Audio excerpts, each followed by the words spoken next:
Hello friends, study hub with Rahul YouTube channel पर आपका welcome है। आज से हम लोग यूट्यूब पर पढ़ना स्टार्ट करते हैं और यूट्यूब पर जो पहला सब्जेक्ट है हम लोग पॉलिटी पढ़ना स्टार्ट करते हैं। और पॉलिटी के अंतर्गत सबसे पहला चैप्टर हम लोग भारत का संवैधानिक इतिहास पढ़ना स्टार्ट करते हैं। और जो भारत का संवैधानिक इतिहास है, चैप्टर के नाम से ही आपको लग रहा होगा कि जो भारत का संवैधानिक इतिहास है, तो जब भारत की संविधान का निर्माण हो रहा था, तो भारत का संविधान का निर्माण होने के समय बहुत से प्रावधानों को भारत की आजादी से पहले जो भारत में शासन व्यवस्था बहुत सा एक्ट के तहत चल रही थी, जैसे 1773 के रिलेटिंग एक्ट से लेकर के 1935 का भारत शासन अधिनियम तक, तो इन सभी एक्टों से जो प्रावधान लिया गया है भारत के संविधान के निर्माण करने में, उसी प्रावधानों को हम लोग आगे इस चैप्टर में पढ़ना स्टार्ट करते हैं। उसी चैप्टर का नाम है भारत का संवैधानिक इतिहास। आप समझिएगा कि जैसा कि आप लोग जानते होंगे कि 1498 ईस्वी में 17 मई 1498 ईस्वी को वास्को डी गामा भारत आया और भारत आकर के इन्होंने कुछ दिन रुका, और रुकने के बाद जब वास्को डी गामा अर्थात पुर्तगाली जो वास्को डी गामा था, जब भारत से लौटा, तो भारत से लौटने के क्रम इन्होंने भारत से कुछ मसाला अर्थात गोल मिर्च खरीदा, और पुर्तगाल जाने के बाद जब इस मसालों को बेचा तो इंडिया में जितना खरीदा था उससे 60 गुना अधिक मुनाफे पर उन्होंने पुर्तगाल में बेचा। तो सभी पुर्तगाली को लगने लगा कि क्यों ना भारत जाकर ही व्यापार किया जाए, क्योंकि बहुत ज्यादा मुनाफा हो रहा था। इसी क्रम में बहुत सा पुर्तगाली आए, डच आए, डेनिश आए, फ्रांसीस आए, ब्रिटिश भी आए। लेकिन इन सभी कंपनियों में जो सबसे अधिक भारत में आकर उभरी, उस कंपनी का नाम था ब्रिटिश ईस्ट इंडिया कंपनी, अर्थात इसे शॉर्ट फॉर्म में BIEC कह सकते हैं, ब्रिटिश ईस्ट इंडिया कंपनी।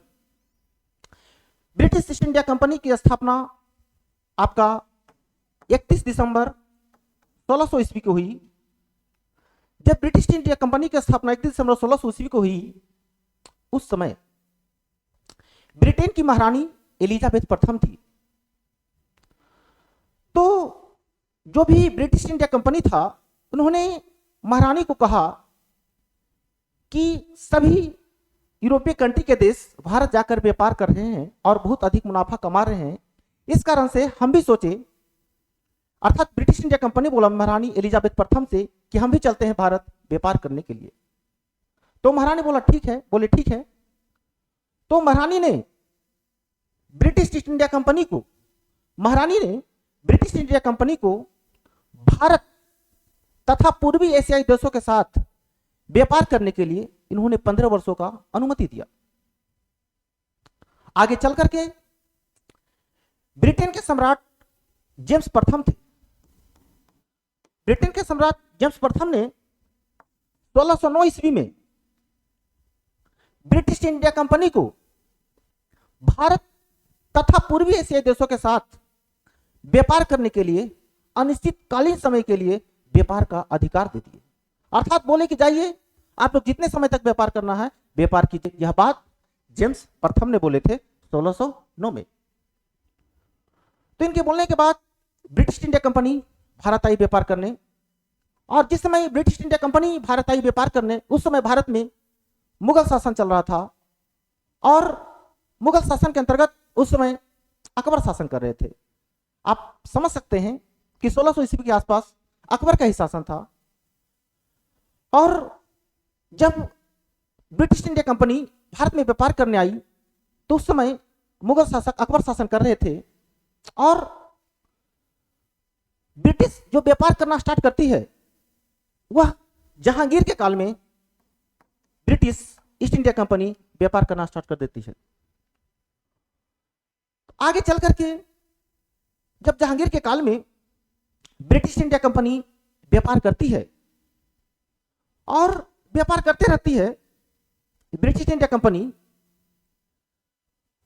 तो व्यापार करते करते ब्रिटिश इंडिया कंपनी को ऐसा लगता है और उस समय भी ऐसी भारत में स्थिति थी। उस समय जो मुगल साम्राज्य था, धीरे धीरे औरंगजेब के बाद मुगल साम्राज्य डिक्लाइन कर रहा था। मतलब औरंगजेब के बाद मुगल शासक के अंतर्गत कोई भी साम्राज्यवादी शासक नहीं था। सब का सब अयोग मुगल बादशाह ही पैदा हो रहा था। इस कारण से ब्रिटिश इंडिया कंपनी को लगने लगा कि भारत में केंद्रीय सत्ता का अभाव है। मतलब भारत में कोई भी एक ऐसा शासक नहीं बचा है भारत के अंतर्गत जो भारत को संभाल सके। अर्थात ब्रिटिश कंपनी यह समझ गया कि भारत में अब जो शासन प्रशासन चल रहे मुगलों के अधीन वह ठीक ढंग से नहीं चल पा रही है। तो ब्रिटिश कंपनी ने भारत पर जो छोटे छोटे राष्ट्र था उस पर अधिकार करना स्टार्ट कर लिया। और अधिकार करने के क्रम में ब्रिटिश कंपनी को यह लगने लगा, एक दो साम्राज्य को जीतने के बाद जब जीत गया तो उसको लगने लगा कि हम भारत में जीत सकते हैं। तो उन्होंने पता लगाया कि भारत में सबसे अधिक समृद्धशाली राज्य कौन है। तो पता चला कि बंगाल भारत में सबसे अधिक समृद्धशाली राज्य है। तो उन्होंने ब्रिटिश इंडिया कंपनी ने बंगाल पर अधिकार करने के लिए सोचा और आगे चल करके उन्होंने बंगाल पर अधिकार करने के उद्देश्य से 23 जून 1757 को प्लासी की लड़ाई होती है। समझिएगा आगे आप लोग, जो प्लासी की लड़ाई है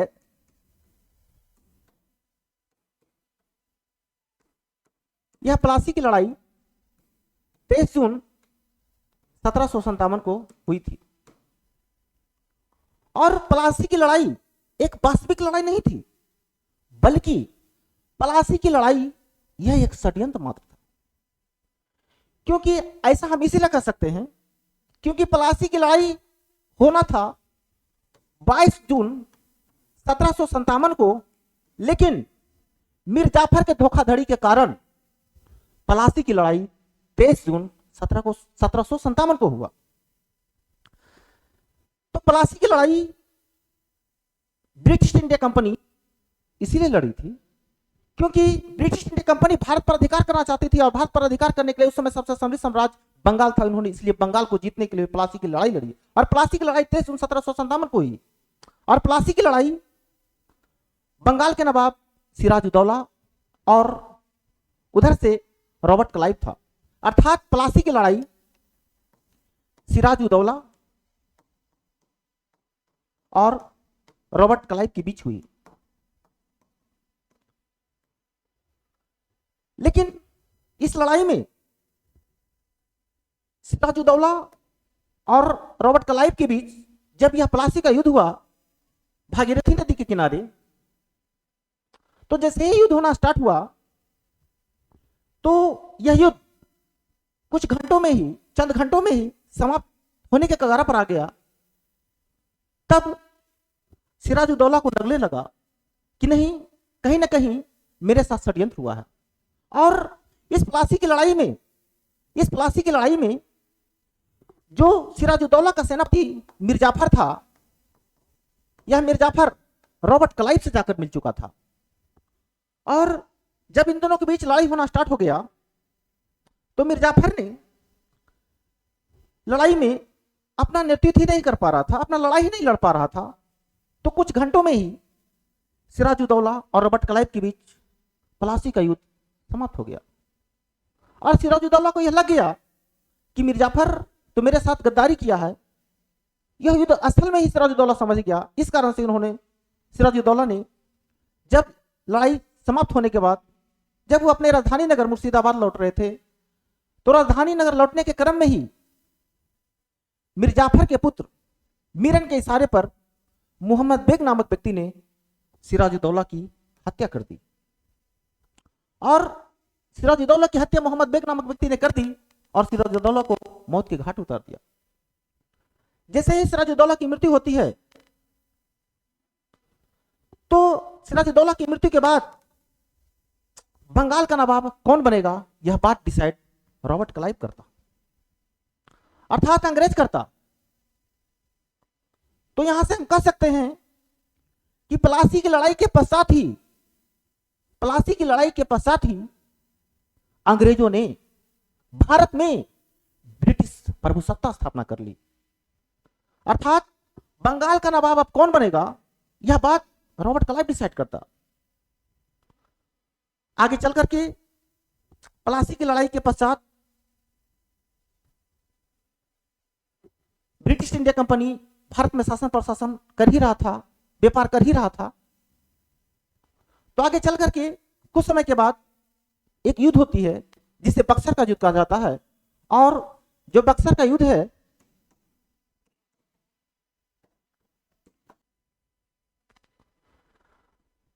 बक्सर का युद्ध जो है, बक्सर का युद्ध 22 अक्टूबर 1764 को हुआ था। और जो बक्सर की लड़ाई थी, जो बक्सर का युद्ध था, यह एक वास्तविक युद्ध था। इसमें कोई षड्यंत्र नहीं थी, बल्कि 1757 की जो क्रांति थी वह एक षड्यंत्र मात्र था। लेकिन बक्सर का युद्ध यह एक वास्तविक था।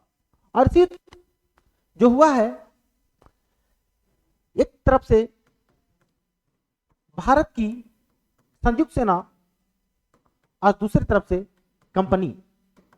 तो कंपनी के तरफ से नेतृत्व हेक्टर मुंड्रो कर रहे थे, तो वहीं भारत की संयुक्त सेना की तरफ से अवध के नवाब सुजाउदौला,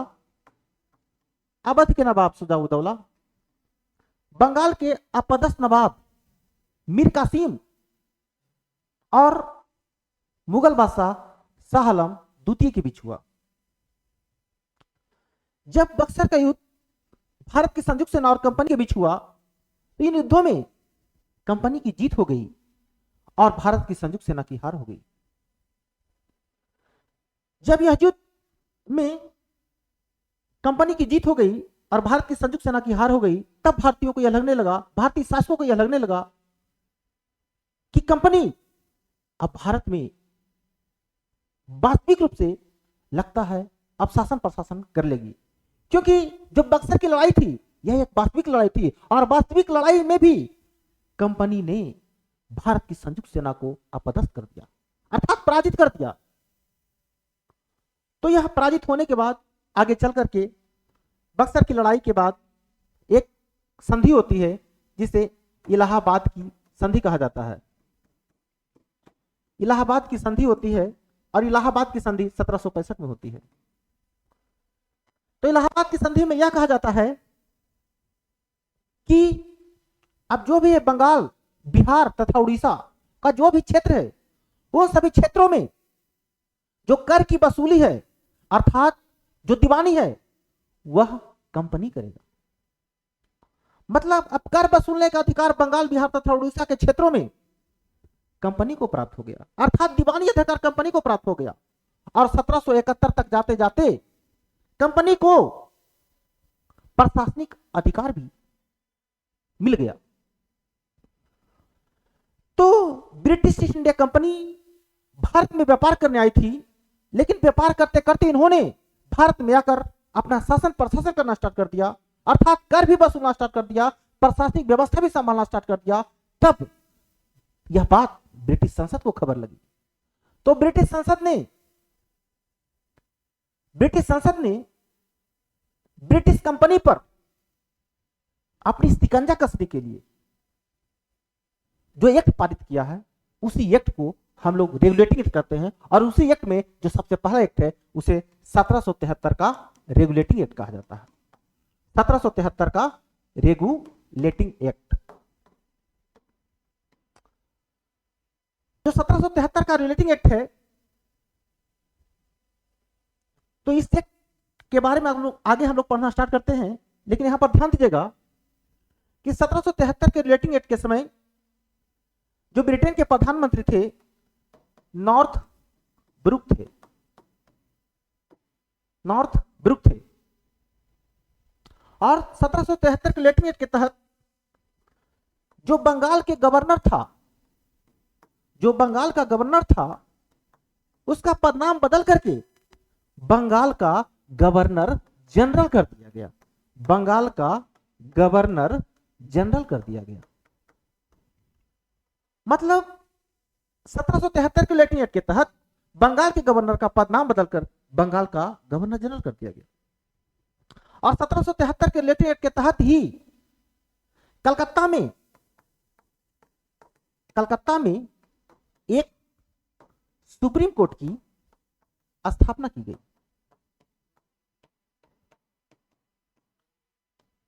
इसके बाद 1773 के रेगुलेटिंग एक्ट में ही जो भी कंपनी का कर्मचारी था, तो जो भी कंपनी का कर्मचारी था, गेट लगाइए, जो भी कंपनी का कर्मचारी था, तो कंपनी के कर्मचारी को भारतीयों से रिश्वत लेने पर प्रतिबंध लगा दिया गया।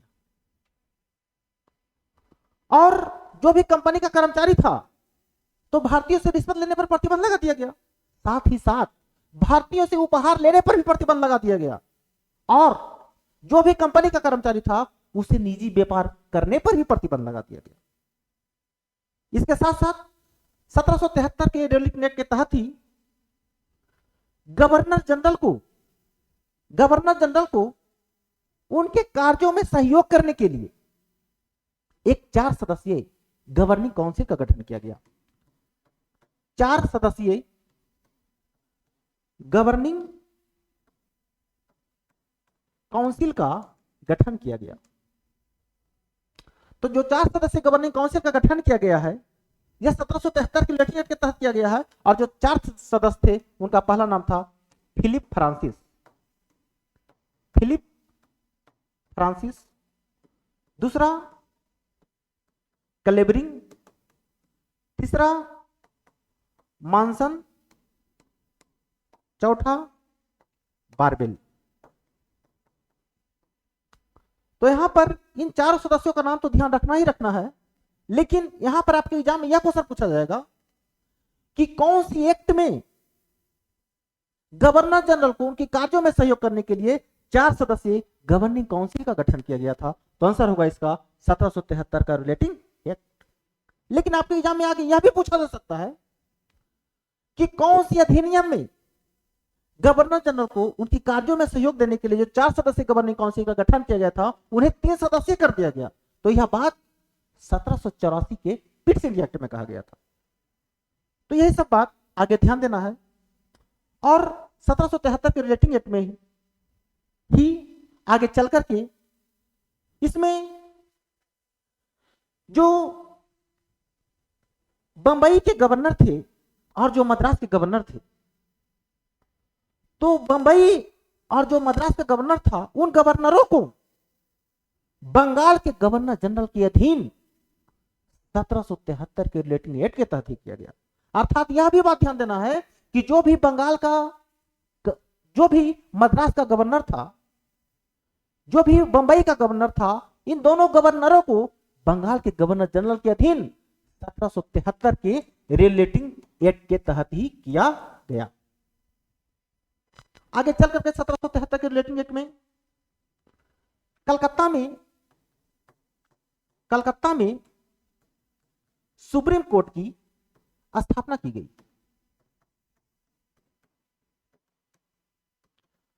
कलकत्ता में सुप्रीम कोर्ट की स्थापना 1773 के रेगुलेटिंग एक्ट के तहत किया गया। और जो सुप्रीम कोर्ट है, यह सुप्रीम कोर्ट की स्थापना 1774 में हुआ।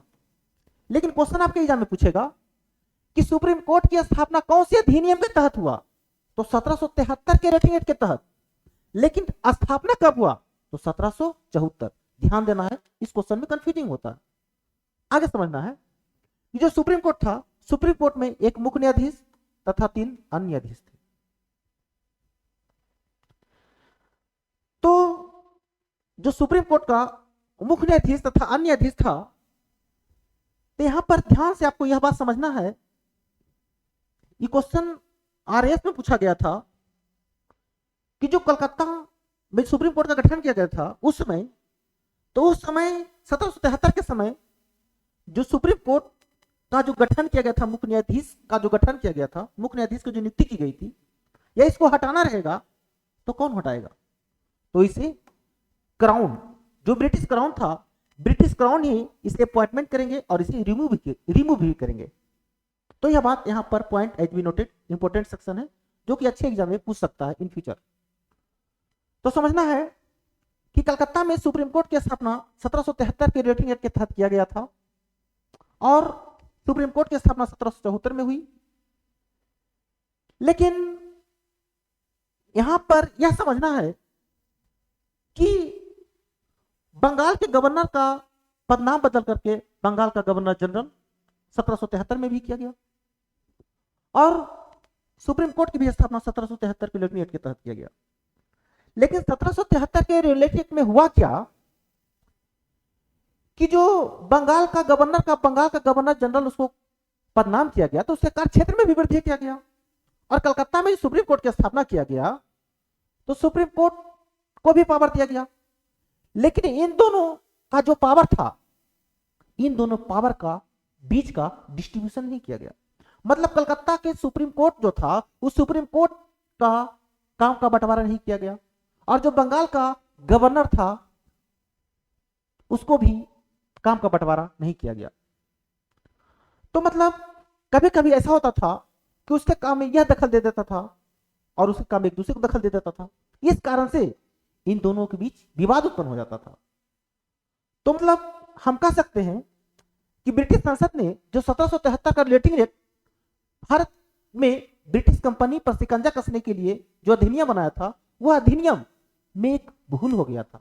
यह भूल हुई थी कि बंगाल का गवर्नर जनरल और सुप्रीम कोर्ट के बीच जो कार्य का बंटवारा है वह नहीं किया गया था। इसलिए 1773 के रेटिंग एक्ट को हम लोग प्रयास और भूल की संज्ञा देते हैं। इसलिए 1773 के रेटिंग एक्ट को प्रयास और भूल की संज्ञा देते हैं। और 1773 के रेटिंग एक्ट में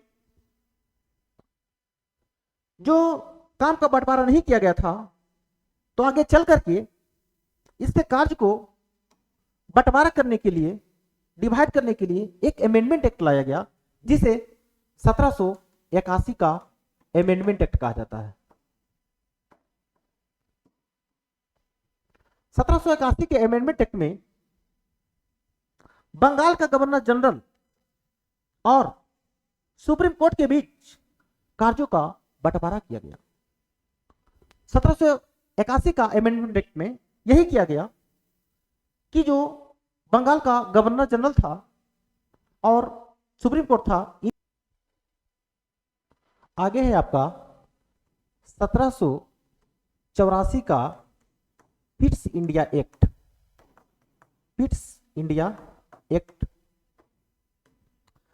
1784 का जो पिट्स इंडिया एक्ट है यह एक्ट विलियम पिट के द्वारा स्टार्ट किया गया था। इस कारण से इस एक्ट को 1784 का पिट्स इंडिया एक्ट कहा जाता है। और इस एक्ट के तहत यह प्रावधान किया गया कि जो बोर्ड ऑफ डायरेक्टर और बोर्ड ऑफ जो कंट्रोलर, इन दोनों का जो गठन है, इन दोनों का गठन 1784 का पिट्स इंडिया एक्ट के माध्यम से किया गया। और 1784 के पिट्स इंडिया एक्ट के माध्यम से यह भी कहा गया कि जो भी ब्रिटिश कंपनी भारत में जो भी क्षेत्र जीतती थी, जैसे मान के चलिए आप लोग हिस्ट्री में पढ़ते होंगे आंग्ल बर्मा युद्ध, आंग्ल नेपाल युद्ध, आंग्ल सिख युद्ध, तो ये सब जो अंग्रेजों और सिखों के बीच जो युद्ध हुआ है उस युद्ध में जो जीत हुई, तो जीतने के बाद जो क्षेत्र जीता गया है उसी क्षेत्र को ब्रिटिश आधिपत्य का क्षेत्र कहा जाता है। तो इसी अधिनियम के तहत अंग्रेजों के द्वारा जीते गए क्षेत्र को ब्रिटिश आधिपत्य का क्षेत्र का दर्जा इसी अधिनियम के तहत दिया गया, अर्थात 1784 के पिट्स इंडिया एक्ट के तहत दिया गया। आगे चल करके 1784 के पिट्स इंडिया एक्ट में ही कुछ संशोधन हुआ जिसे ही हम लोग 1786 का अमेंडमेंट एक्ट पढ़ते हैं। अमेंडमेंट एक्ट 1786 का अमेंडमेंट एक्ट में यह कहा गया कि जो गवर्नर जनरल था उस गवर्नर जनरल को वीटो का प्रदान किया गया, अर्थात गवर्नर जनरल को वीटो का जो अधिकार है तो वीटो का अधिकार 1786 के अमेंडमेंट एक्ट के तहत दिया गया, और वीटो का अर्थ होता है रोकना। तो जो वीटो का अधिकार है यह कौन सी अधिनियम के तहत दिया गया था? तो 1786 का अमेंडमेंट एक्ट। आगे हम लोग पढ़ते हैं 1793 का चार्टर एक्ट। इस एक्ट के माध्यम से 1793 के चार्टर एक्ट से जो भी ब्रिटिश इंडिया कंपनी जो भारत में व्यापार करने आई थी, उस व्यापारी कंपनी को आगे 20 वर्षों के लिए व्यापारिक अधिकार को प्रदान किया गया, व्यापारिक अधिकार प्रदान किया गया आगे 20 वर्षों के लिए 1793 के चार्टर एक्ट के माध्यम से। और इसके तहत ही जो निजी कर्मचारी था उसे जो वेतन दिया जाता था उसे भारतीय राजस्व ही देने की बात 1793 के चार्टर एक्ट में ही कहा गया। 1793 के चार्टर एक्ट के बाद एक एक्ट आता है जिसे 1813 का चार्टर एक्ट कहा जाता है। 1813 के चार्टर एक्ट में समझिएगा क्या है। इस एक्ट में 1813 के चार्टर एक्ट में कंपनी के जो व्यापारिक अधिकार है उस व्यापारिक अधिकार पर आंशिक प्रतिबंध लगाया गया। पूरा प्रतिबंध नहीं लगाया गया बल्कि आंशिक प्रतिबंध लगाया गया। आंशिक प्रतिबंध इसलिए हम कह सकते हैं क्योंकि 1813 के चार्टर एक्ट में ही चाय तथा पूर्वी एशियाई देशों के साथ जैसे चीन के साथ व्यापार करने का एक अधिकार इसे प्रदान रहा ब्रिटिश इंडिया कंपनी को। इस कारण से हम कह सकते हैं कि 1813 के चार्टर एक्ट में आंशिक प्रतिबंध व्यापारिक अधिकार पर लगाया गया।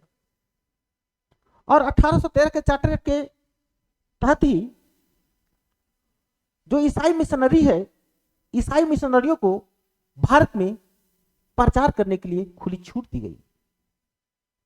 1813 के चार्टर एक्ट के माध्यम से भारतीयों को 1 लाख रुपया प्रति साल खर्च करने के लिए दिया गया। और यहां से बिहार दरोगा 2213 में इसमें क्वेश्चन टच किया था कि कंपनी के व्यापारिक अधिकार पर प्रतिबंध कौन सी अधिनियम के तहत लगाया गया था। तो वहां ऑप्शन था 1813 भी, 1833 भी, 1858 भी, 1878 भी।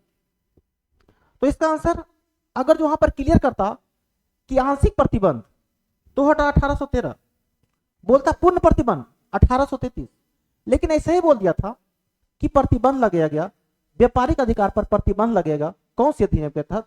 तो इसका आंसर होगा 1813।